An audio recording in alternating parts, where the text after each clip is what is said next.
How do you go from a negative form of purity, looking away, to a positive form of purity? Are there concrete steps? Okay, so this person who's asking this question has some knowledge of theology of the body. Let me just clarify for those who might not be as knowledgeable here. JP2 talks about the negative form of poverty as a gaining custody of the eyes, right? A turning away, right? It says right in the wisdom literature in the Old Testament, shield your eyes from a shapely woman.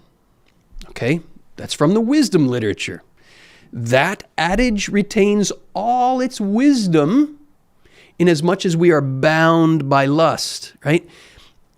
If I know if I'm going to look at this woman walking down the street as an object for my selfish pleasure, then absolutely I need to gain custody of my eyes and not look at her because I don't want to treat her as an object for my selfish pleasure, right? But JP2 says that is a negative form of purity. And we are called to much more, right? In the Sermon on the Mount, when Jesus says, if you even look lustfully, you've already committed adultery. As JP2 says, he's not merely saying to look away. No, he says this is a positive invitation to a pure way of looking at others, capable of respecting what he calls the spousal meaning of the body, right? A man's body makes no sense by itself. A woman's body makes no sense by itself. But seen in light of each other, we discover the spousal meaning of the body. We are called as male and female to spousal love, to spousal union, to reveal in this world the eternal mystery that God wants to enter into spousal union with us. This is our faith. This is what theology of the body is all about, as I said in question number 1, right? So what are the concrete steps to moving from negative purity to positive purity? Okay, let's put ourselves in a scenario. I'll just put myself in the scenario. I'm walking down the street and there she comes, just a-walking down the street, singing do-ah-diddy-diddy-dum-diddy-do. She looks good, she looks good, she looks fine, she looks fine. What do I do with my do-ah-diddy-diddy-dum-diddy-dee? That made me laugh.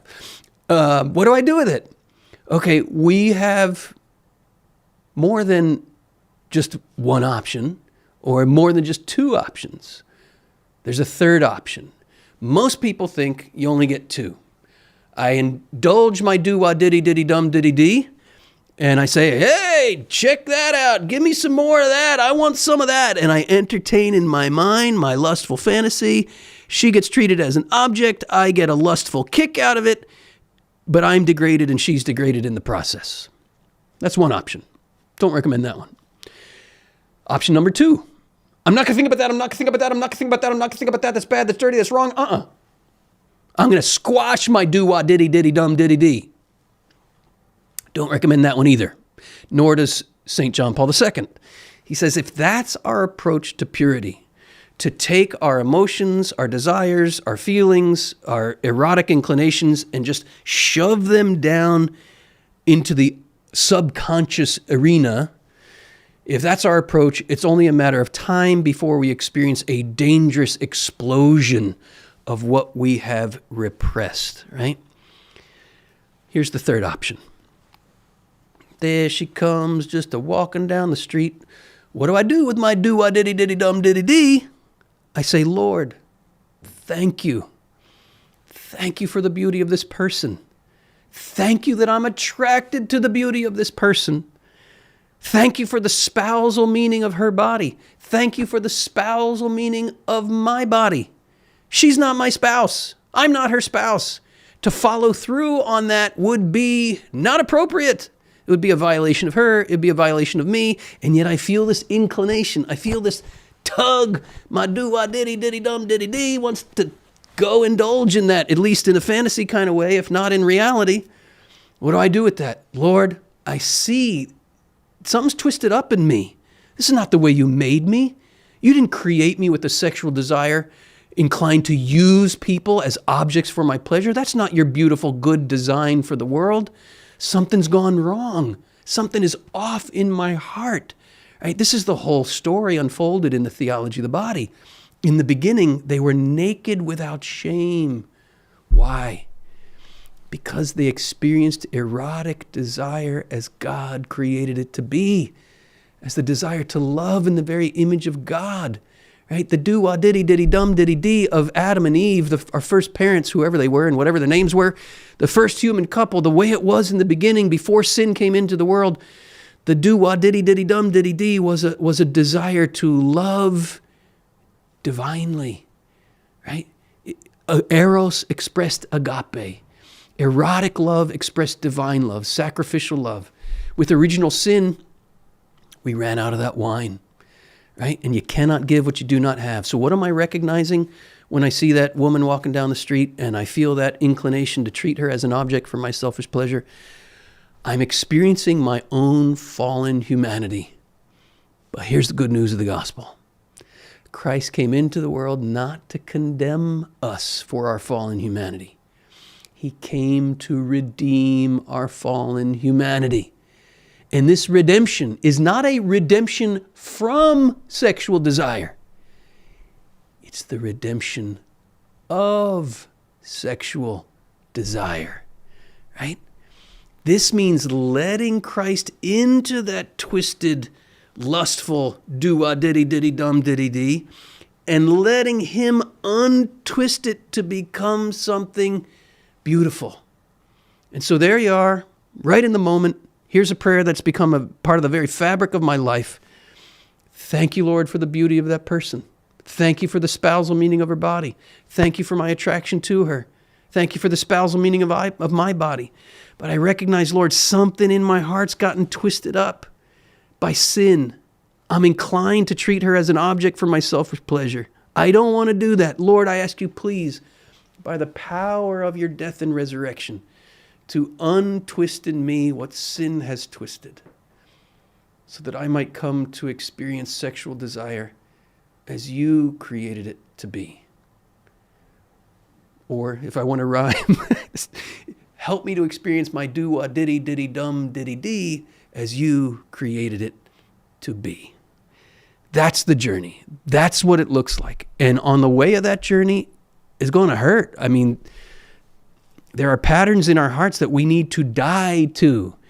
St. Paul in the New Testament talks about dying to our sinful passions, allowing our disordered desires to be crucified. And we can be afraid that that means I'm going to fall into some kind of void. No, crucifixion is not the final word in the gospel. The final word is resurrection, right? We are called not just to die to our sinful passions, we are called to be resurrected to our redeemed passions, where I come to see that woman not as an object for my pleasure, but as a person made in the image and likeness of God, where I desire not to use her as an object, but I feel such awe and reverence for the mystery revealed through her body that I want to genuflect because I see something holy and sacred. Right? This is the journey.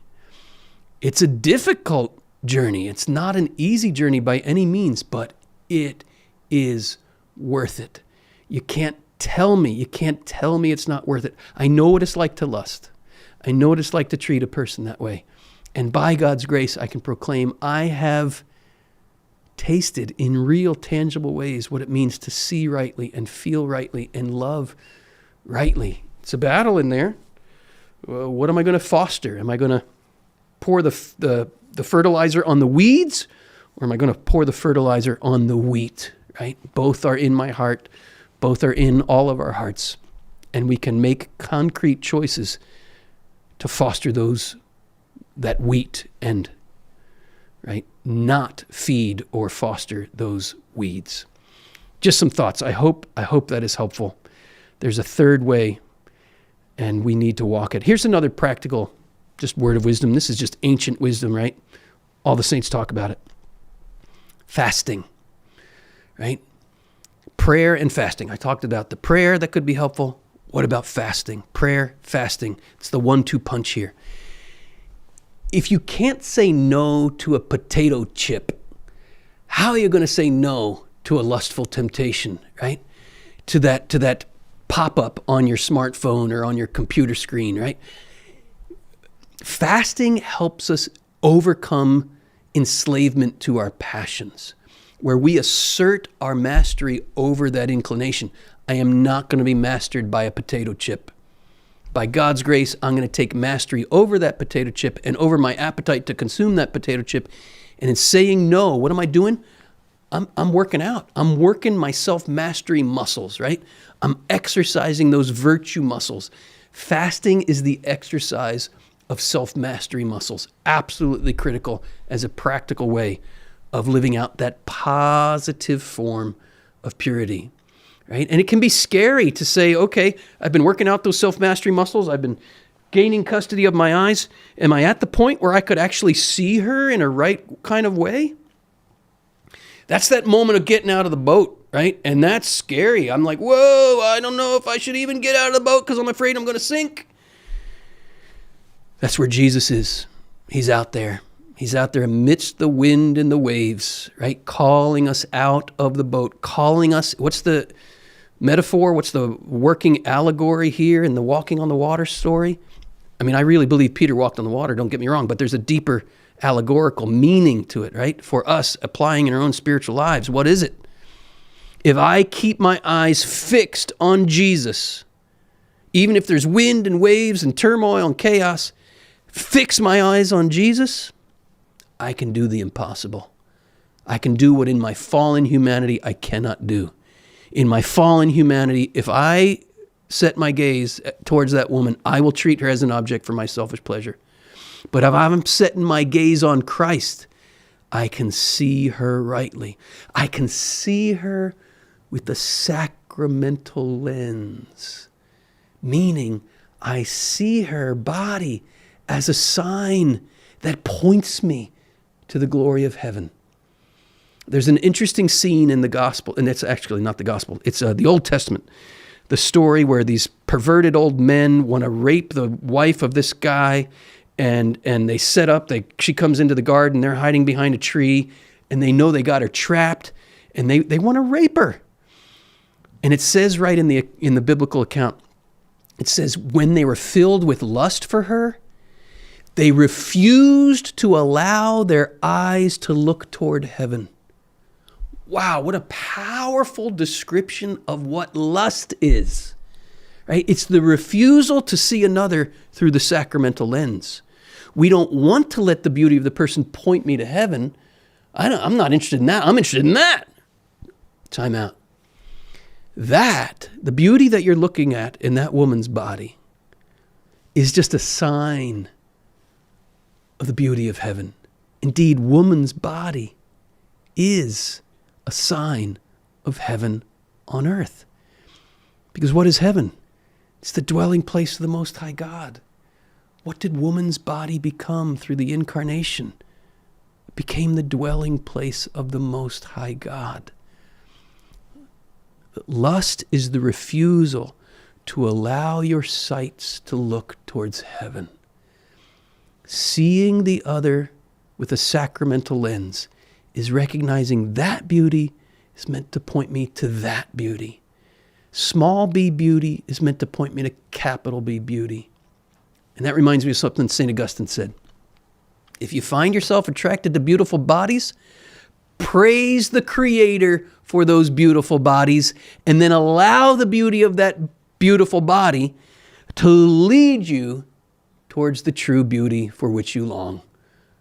If the beauty of the creature is that stunningly beautiful, then how infinitely surpassing is the beauty of the Creator who designed that beauty.